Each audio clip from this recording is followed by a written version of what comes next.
Good morning children. In the last class we have learnt about how the transport of materials taken place in the case of animals we have discussed.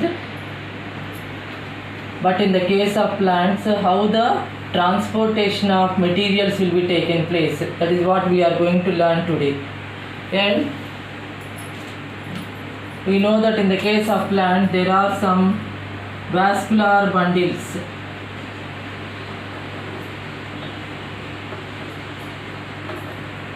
They are having xylem and phloem vessels.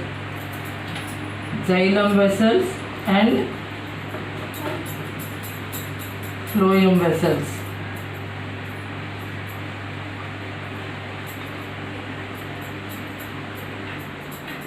Xylem always conducts water and mineral salts. Xylem conducts water and mineral salts.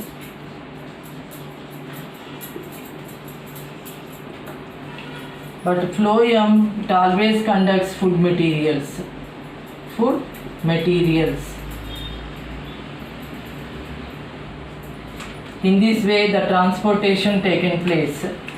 So if we take the plant with the help of their roots, they used to absorb the water from the soil particles and then it will be transported to the aerial parts. Here let us take how the water goes into the root. Normally the roots, if you observe it, they are having the very thin hair-like structures called root hairs. They are nothing but epidermal cells only, they are modified into root hairs.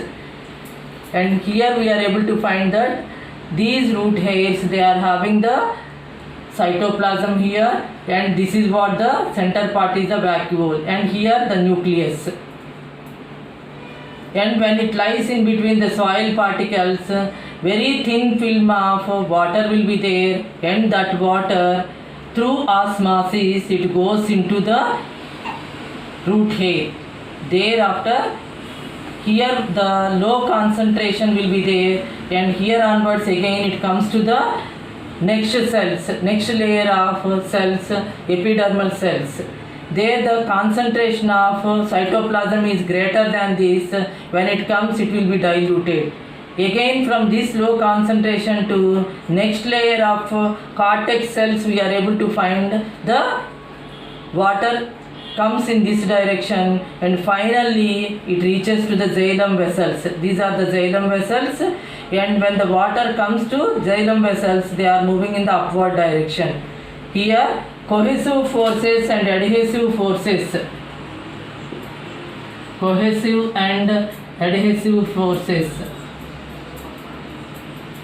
Because of these two forces, cohesive forces means attraction between the water molecules, and adhesive force means the attraction between the wall of the xylem vessel and the water molecules. In this way the streams of water it is moving in the upward direction.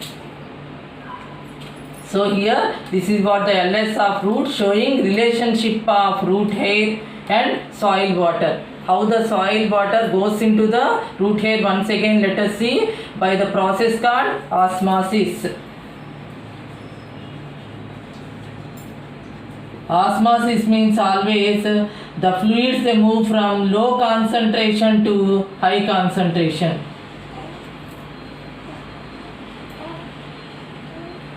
At first the thin water film it is having low concentration, comparing with this one cell sap is having high concentration, so the movement of water in this direction. When it is diluted then it comes to the cortex cells in this direction. Here the cell sap concentration is greater than this water, so slowly the water rushes into this.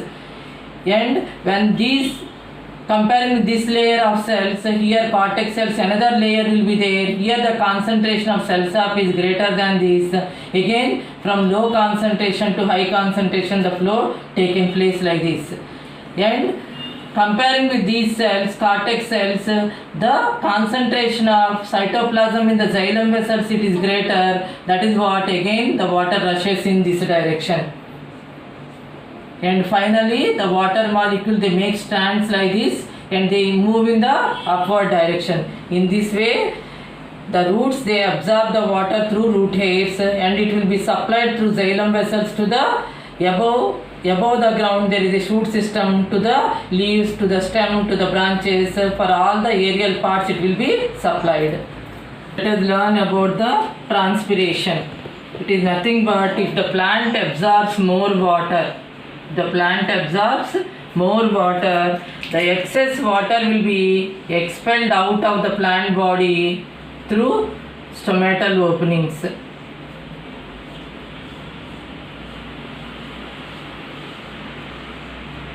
Normally the stomatal openings will be there on the lower surface of the leaf. More number of stomatal openings will be there. Whenever the roots they absorb the water from the surrounding soil which is there in the pot.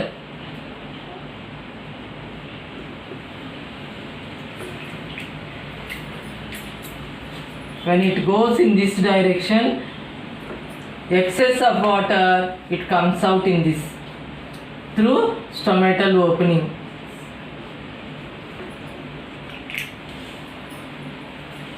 This is what we are calling it as transpiration.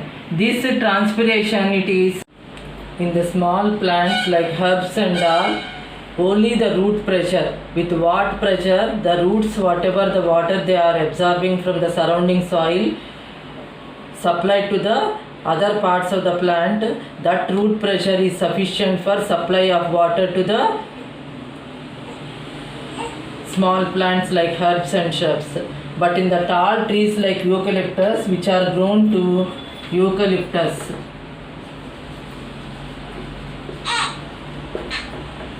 grown up to 180 meters, and along with root pressure, transpiration also will support to send the water to the topmost parts of the eucalyptus trees.